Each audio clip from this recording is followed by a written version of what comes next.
A magnetic field. Electrons moving and colliding. With them, an electric current is born. Electricity, one of the most fundamental inventions in the history of humanity. This new force, discovered in the early 18th century, has totally changed our society and our economy.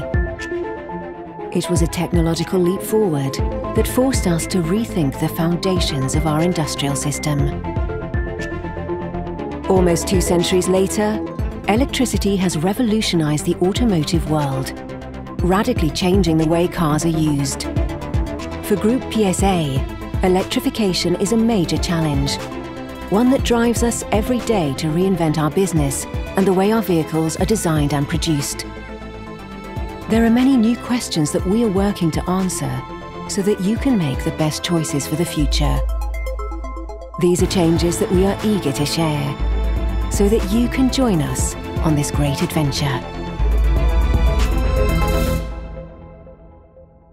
The history of Group PSA electrification begins with R&D, research and development. This is where concrete solutions to the challenges are dreamed up and brought to life. How do we provide our customers with high-performing electric vehicles that deliver range, comfort, and latest generation features? The arrival of electrification has given rise to new technical challenges. Among them is vehicle noise or lack thereof. Because they make little noise, electric vehicles are harder for pedestrians to hear coming.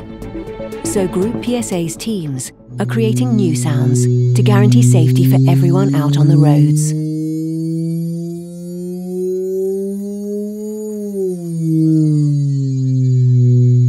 Donc là, on est un peu futuriste. Hein. Alors là, on est en train d'essayer de construire de nouvelles sonorités pour les véhicules du futur. Les véhicules du futur, c'est essentiellement des véhicules électriques, c'est-à-dire des véhicules qui ne font pas de bruit, ou en tout cas beaucoup moins. Mais du coup, ça pose d'autres problèmes, notamment de sécurité, puisque vous vous retrouvez avec un véhicule qui est inaudible, qui ne fait pas de bruit, donc qui est transparent acoustiquement pour un piéton. Donc pour ces raisons, il y a une réglementation internationale qui nous impose de mettre des bruits. Mais l'univers électrique est plein de promesses sur le son. On est passé d'un monde de véhicules bruyants qu'on essayait de rendre silencieux le plus possible, à un monde qui est d'entrée silencieux pour lesquels on va choisir son univers sonore. On est bien dans le technologique aussi. On va définir que, je ne sais pas, telle ou telle marque a besoin d'un son qui soit plus feutré, mais en même temps un peu plus technique. En fait, on teste l'accélération parce que le son qu'on va utiliser va être forcément déformé pour vraiment lui donner cette impression d'accélération et de montée en régime. Voilà, j'ai une note de base qui, pour le coup, est un sinus très simple, et puis je vais l'accélérer. Une fois qu'il y a eu ce premier travail, on va proposer une sélection de sons qui, eux, vont être soumis à d'autres contraintes, celle de la chambre anéchoïque qui va dire voilà les sons qui peuvent être gênants ou pas pour l'intérieur, donc ça c'est un moment très important. Mais aussi on peut faire des tests avec des clients ou des tests avec les marques pour voir si on est bien cohérent avec l'idée que eux se font du son de la voiture. Du centre du véhicule. D'accord. En fait ici on est dans ce qu'on appelle une chambre semi-anéchoïque. En fait une chambre sans écho. Donc l'idée de la conception d'une chambre comme celle-ci, c'est d'avoir le bruit de fond le plus faible possible. Donc du coup ça nous permet de se concentrer et de faire des mesures sur le son qu'on cherche à enregistrer. 1,20 m. Ouais. Vas-y, redescends un peu. Et comme il n'y a plus de moteur thermique, le piéton, il ne va plus entendre la voiture arriver. Donc en fait, ce qu'on fait, c'est que on a rajouté un haut-parleur dans la voiture qui va générer un bruit. Et nous, dans notre métier, on a un compromis à gérer, c'est le bruit de cet avertisseur à l'extérieur du véhicule. Il faut que le piéton l'entende. Mais par contre, à l'intérieur, dans le monde des véhicules électriques, on cherche à avoir le monde du silence. Et donc le but, c'est de ne pas entendre cet avertisseur sonore. Ensuite. Ok, donc l'idée c'est de faire un test donc, à 10 km/h. Ouais. Première valeur 10 km/h. Ce sont les normes d'homologation, donc elles sont valables pour tous les constructeurs. Contrairement à d'autres aspects de l'acoustique où on fait en fonction de notre savoir-faire. Là, on n'a pas le choix, tout nous est imposé. Et on se met dans ce contexte-là et on vérifie que dans ce contexte précis, on répond bien aux critères qui nous sont demandés et imposés. La mesure est terminée. On a bien 2 tiers d'octave qui dépassent le critère dont un en dessous de 1600 Hz. Donc on considère qu'on respecte la norme. Un son beaucoup plus aigu va s'entendre un peu plus facilement dans le véhicule. Donc justement, et un son grave peut ne pas forcément être très entendu à l'extérieur. Donc il y a un équilibre sonore à trouver entre ces deux compromis pour obtenir le meilleur design sonore possible.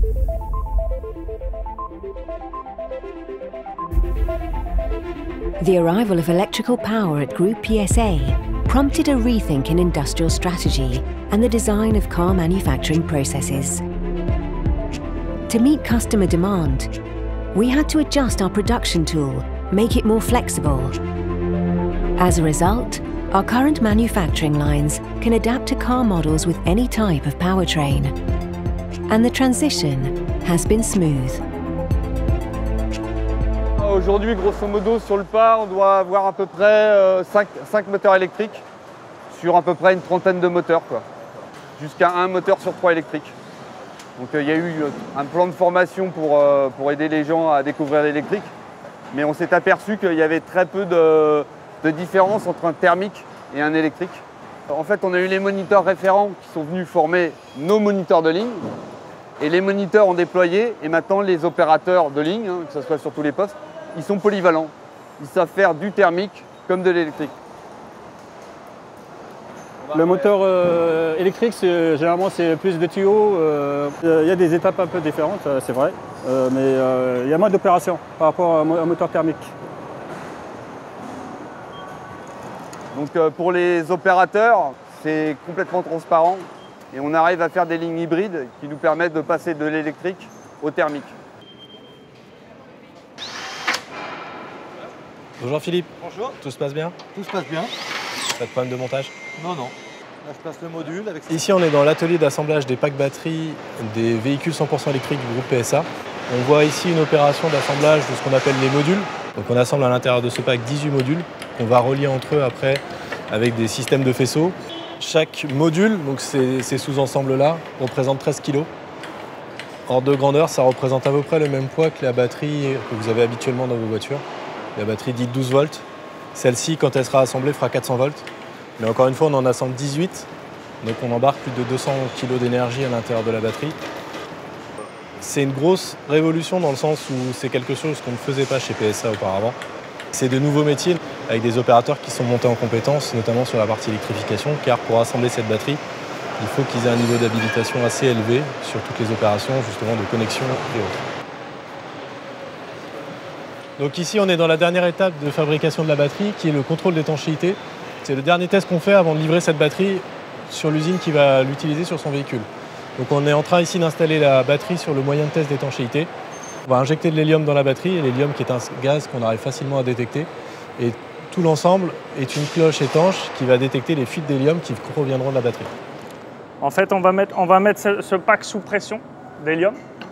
Et notre installation va détecter tout le contour de la batterie pour savoir si on a des fuites, afin de garantir au client que son pack soit étanche. Cette étanchéité-là, elle garantit qu'il n'y a aucune intrusion de quelconque produit, eau ou boue pendant les conditions d'utilisation pour le client, pour éviter justement tout risque d'incendie, électrocution.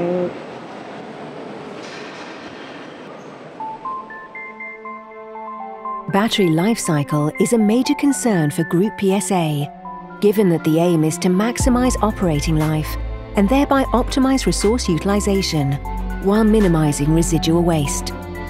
So batteries for electric vehicles are repaired and reconditioned to be reused for as long as possible. When they reach the end of their automotive life, they can be used for other purposes or be recycled. Rüsselsheim in Germany is where batteries are given a new lease of life. Can go faster at the other track. Start. With 35. Okay. So we are here on the test track to do the development of the new electric vehicle Opel Corsa E. And we are doing specific measurements of real-world energy efficiency.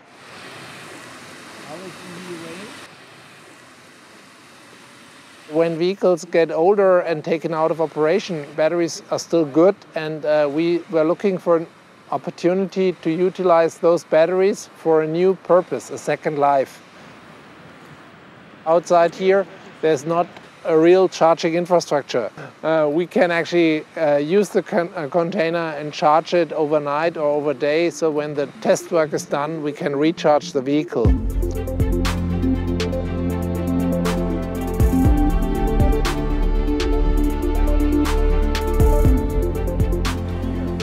Here we are at our battery container. That's a big container containing batteries to store electric energy, to generate high electric power to charge the electric vehicles using the wall boxes here. This is our battery cluster here. A battery cluster consisting out of 18 used electric vehicle batteries. And when vehicle life comes to an end and the battery is still usable, we place the batteries inside these boxes so we can use them to the end of the battery life. All the power is added up, and compared to the vehicle use, we use the batteries here at low power. I mean, these are old batteries, so they are allowed to go a little bit slower than in a car. There has been very good realizing it's okay. So first, the system here is pretty smart and can use different types of batteries and analyze those batteries actually as we use them. But when we find out it's not longer worth to use it here, we then have an appropriate recycling process in place and scaled up to tear batteries down and regain nickel, cobalt, lithium, all the critical elements to build new batteries. This is But this is kind of our prototype for having adequate containers for our future battery types. And this helps us to improve the ecological footprint of electric vehicle batteries.